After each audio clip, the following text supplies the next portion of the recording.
4 astronauts just arrived at Kennedy Space Center in Florida, and in less than 72 hours, they will climb into a spacecraft that NASA knows has a flaw. The heat shield that cracked and broke apart on its last mission is still bolted to the bottom of the capsule that will carry them around the moon and back at 25,000 miles per hour, through temperatures approaching 5,000 degrees Fahrenheit. And what NASA decided to do about that problem, instead of fixing the shield, is something that has former astronauts, engineers, and thermal protection experts publicly calling dangerous. This is Artemis II. This is the first time human beings will leave Earth's orbit in 53 years, and before it even launches, it has become one of the most controversial missions in the history of spaceflight. Right now, as you are hearing this, Commander Reid Wiseman, pilot Victor Glover, and mission specialists Christina Koch and Jeremy Hansen are inside a quarantine facility at Kennedy Space Center reviewing their launch day timeline. They arrived on March 27th. Their rocket, the Space Launch System, stands 322 feet tall on Launch Pad 39B, the same pad that launched Apollo missions to the moon more than half a century ago. The launch window opens on April 1st at 6:24 p.m. Eastern Time, with backup dates running through April 6th. If all of those windows are missed, the next opportunity is April 30th.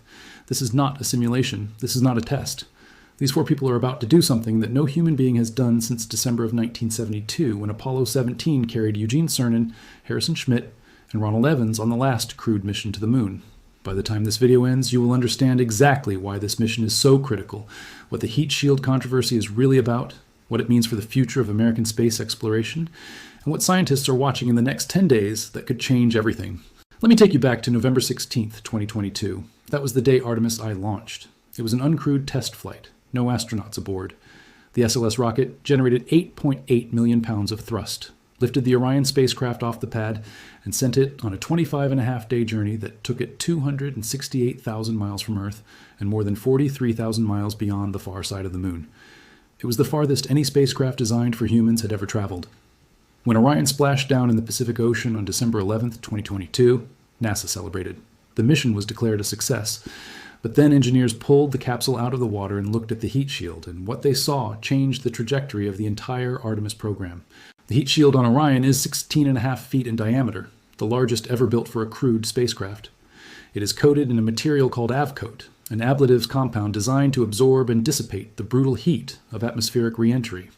Avcoat is supposed to wear away in a controlled, predictable fashion. That is how it protects the crew module. But after Artemis I, engineers found something disturbing.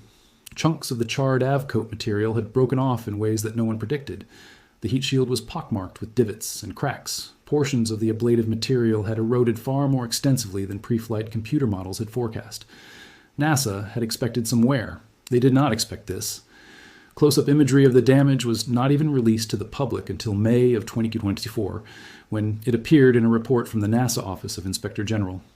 And that delay in transparency is part of what fueled the controversy that followed. NASA launched an investigation. They pulled approximately 200 individual avcoat samples from the Artemis I heat shield at Marshall Space Flight Center in Alabama. They assembled a multidisciplinary team of experts in thermal protection systems, aerothermodynamics, stress analysis, and material science.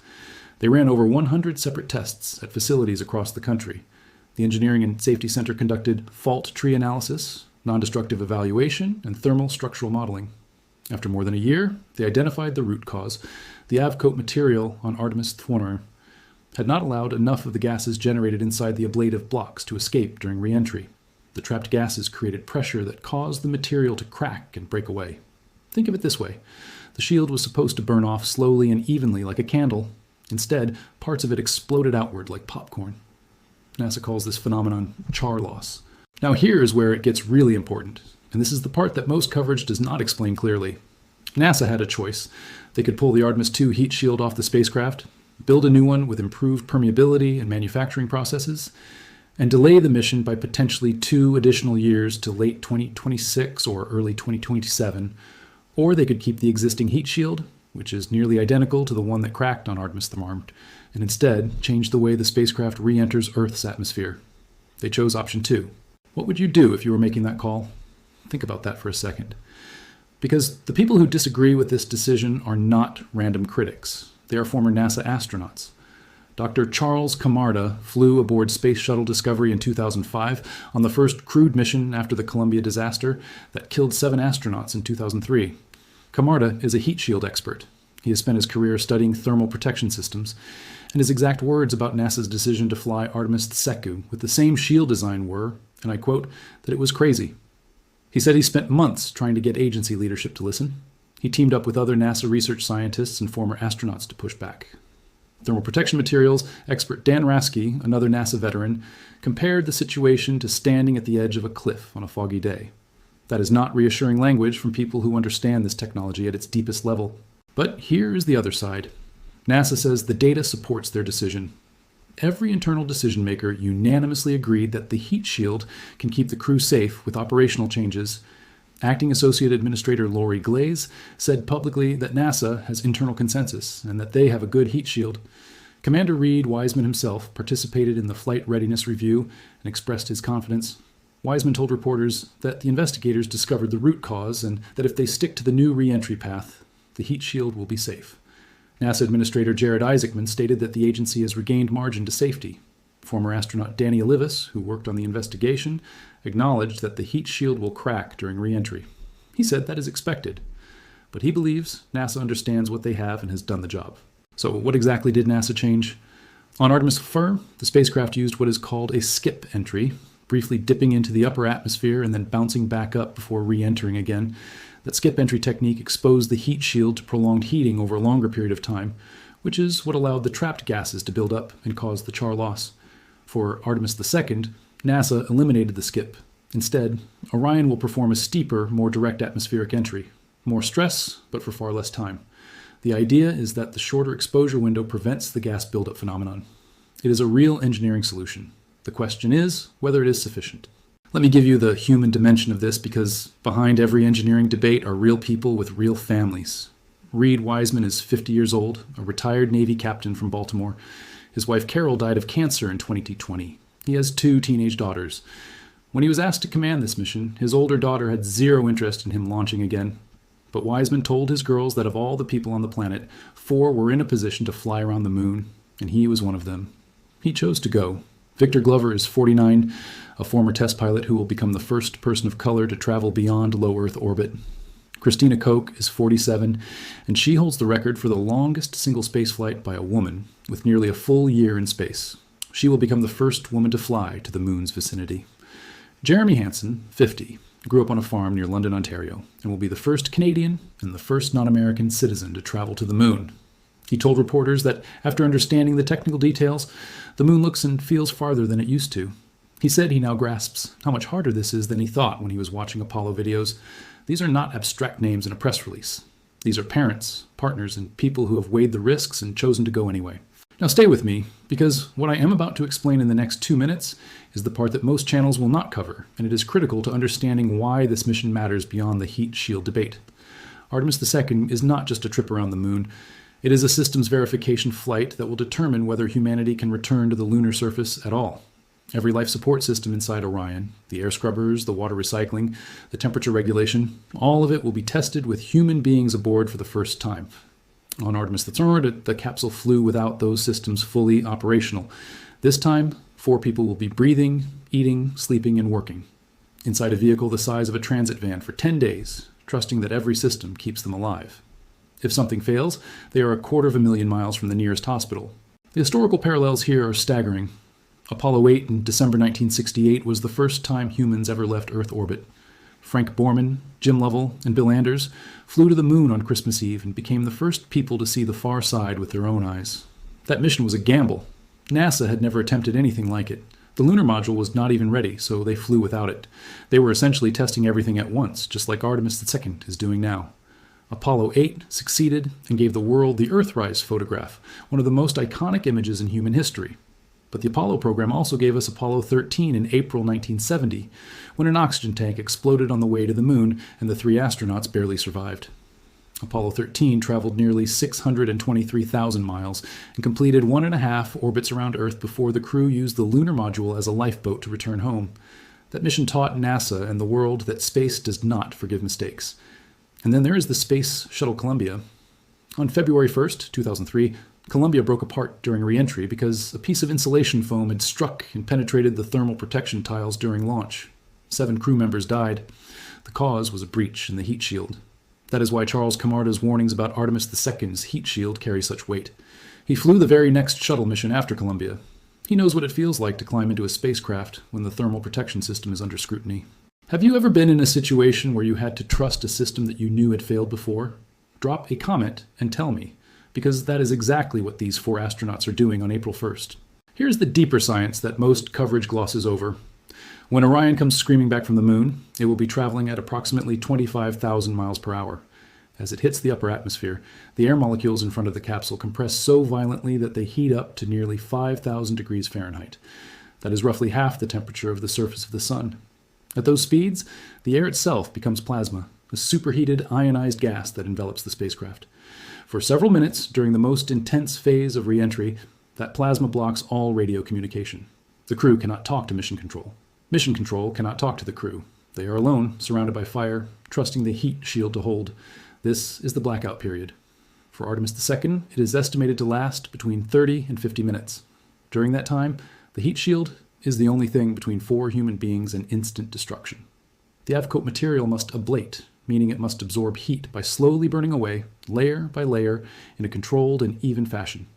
If it does what it did on Artemis IV, if chunks break off unpredictably, the thermal protection could become uneven, hotspots could develop, and at those temperatures, there is no margin for error. The SLS rocket itself is a marvel of engineering, and it is important to understand what is carrying these astronauts to space. Standing 322 feet tall and weighing approximately 5.7 million pounds when fully fueled, the SLS Block 1 generates 8.8 million pounds of thrust at liftoff. That is 15% more thrust than the Saturn V rocket that carried Apollo astronauts to the moon. The core stage holds over 700,000 gallons of liquid hydrogen and liquid oxygen. 2 solid rocket boosters provide more than 75% of the vehicle's thrust during the first 2 minutes of flight. 90 seconds after launch, the rocket hits max Q, the point of maximum aerodynamic pressure, traveling at nearly 5,000 kilometers per hour. At the 2-minute mark, the boosters separate at an altitude of roughly 30 miles. 8 minutes after launch, the main engines cut off at 100 miles altitude and 17,500 miles per hour. The crew then separates from the upper stage and takes manual control of Orion for the first time. That manual flying test is another critical element because on future missions, astronauts will need to dock with other spacecraft in orbit. Now, I need to tell you something that even many space enthusiasts do not fully appreciate, and it changes the entire context of what is happening here. Artemis II is set to become both the farthest and the fastest crewed space mission in history. The crew will fly approximately 4,600 miles beyond the moon, farther than any human being has ever traveled from Earth.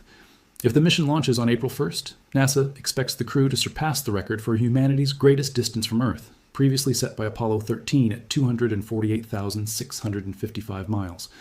And on re-entry, Orion will be traveling faster than any crewed vehicle has ever returned, plunging into the atmosphere at speeds that push the absolute limits of what thermal protection technology can withstand. This is not a routine mission. This is the edge of human capability. For the United States specifically, this mission carries enormous implications. The launch happens from Florida's Space Coast, where tens of thousands of jobs are tied to the Artemis program. Kennedy Space Center's Exploration Ground Systems Division manages the processing, launch, and recovery infrastructure. The Orion capsule is built by Lockheed Martin. The European Service Module, which provides propulsion and life support, is built by ESA in collaboration with Airbus. The solid rocket boosters are manufactured in Utah. The RS-25 engines were originally developed for the Space Shuttle and are refurbished at Aerojet Rocketdyne facilities in Mississippi. The core stage is assembled at the Michoud Assembly Facility in New Orleans. This is not just a NASA mission, it is a nationwide industrial effort, and it is happening against the backdrop of intensifying international competition. China's National Space Administration has announced plans for crewed lunar missions in the 2030s, and has already demonstrated sophisticated robotic capabilities with its Chang'e sample return missions. The United States has not landed a human on the moon since 1972. If Artemis succeeds, it reopens that chapter. If it fails, the consequences ripple across the entire program. What would you do if you lived on Florida's Space Coast and could watch this launch from your backyard? Would you feel pride, fear, or both? Tell me in the comments. The splashdown is planned for the Pacific Ocean off San Diego, where the U.S. Navy will recover the crew using a San Antonio-class amphibious transport dock. Rescue teams have been training for every possible contingency. The Air Force's Detachment 3 has coordinated contingency planning and astronaut rescues for NASA since 1959. They train for moments they hope never come. One rescue team leader said they have enough supplies to sustain the astronauts medically for 72 to 96 hours until higher level care arrives. They are set up to survive in that environment. That sentence alone tells you everything about the stakes involved. There's one more thing that elevates this moment above a normal space mission. None of the 4 Artemis II astronauts were alive during the Apollo program. The 24 people who traveled to the moon during Apollo are nearly all gone now. Jim Lovell, the commander of Apollo 8 and Apollo 13, one of the greatest astronauts in history, died in August 2025. Only 6 Apollo astronauts remain. Buzz Aldrin, who walked on the moon on Apollo 11, is 96 years old. This is a generational handoff. The humans who first touched the moon are passing the torch to a crew that is more diverse, more representative, and stepping into a challenge that the original explorers set in motion more than half a century ago. The Artemis II mission patch uses the Roman numeral for 2, styled to look like the word all, because the mission's motto is that this is an endeavor of discovery that seeks to explore for all and by all. Scientists are now monitoring several key indicators in the final countdown. Weather conditions at Kennedy Space Center must fall within acceptable parameters. The liquid hydrogen fueling process, which has caused leaks and delays on previous attempts, must proceed without incident. And the helium flow system that caused the February rollback to the vehicle assembly building must remain stable after its repair. A blocked seal within a cable that connects the rocket to the ground systems was identified as the culprit and has been fixed. NASA decided not to conduct another wet dress rehearsal, partly because each fueling cycle takes a toll on the cryogenic tanks, and they did not want to sacrifice any launch window days. As of right now, 4 human beings are inside a quarantine facility on the space coast of Florida, spending their last days on Earth before attempting something that has not been done in their lifetimes. They brought personal items. Victor Glover is carrying a Bible and family heirlooms. Christina Koch packed handwritten notes from loved ones. Jeremy Hansen has moon pendants belonging to his wife and daughters. Reid Wiseman brought blank paper and a pencil, because he wants to write down his thoughts as he sees the moon up close for the first time. Their zero-gravity indicator, the small plush toy that floats to show when they have reached weightlessness, is a figure called Rise, inspired by the Earthrise photograph from Apollo 8. It was designed by a student named Lucas Ye from Mountain View, California, selected from more than 2,600 submissions from over 50 countries. The next time you look up at the moon, understand that in a matter of days, 4 people will be closer to it than any human has been in over half a century. They will see the far side with their own eyes. They will experience a communications blackout as they pass behind it, completely alone, farther from home than anyone alive has ever been. And when they come back, their capsule will be wrapped in 5,000-degree plasma, and everything, their lives, the future of lunar exploration, the credibility of the Artemis program, will depend on a heat shield that cracked the last time it flew. Scientists are monitoring how that shield performs during the modified reentry trajectory. If it holds, it validates NASA's approach and clears the path for Artemis III, a docking test in 2027, and Artemis IV, the first crewed lunar landing since Apollo, targeted for 2028. If something unexpected happens, it could reshape the entire program for a decade. I will be covering every moment of this mission as it unfolds. What you now understand is something that the vast majority of people watching the launch will not. You know the history, the risk, the science, and the stakes. That is not a small thing. That is exactly the kind of knowledge that matters when humanity takes its next step into the unknown.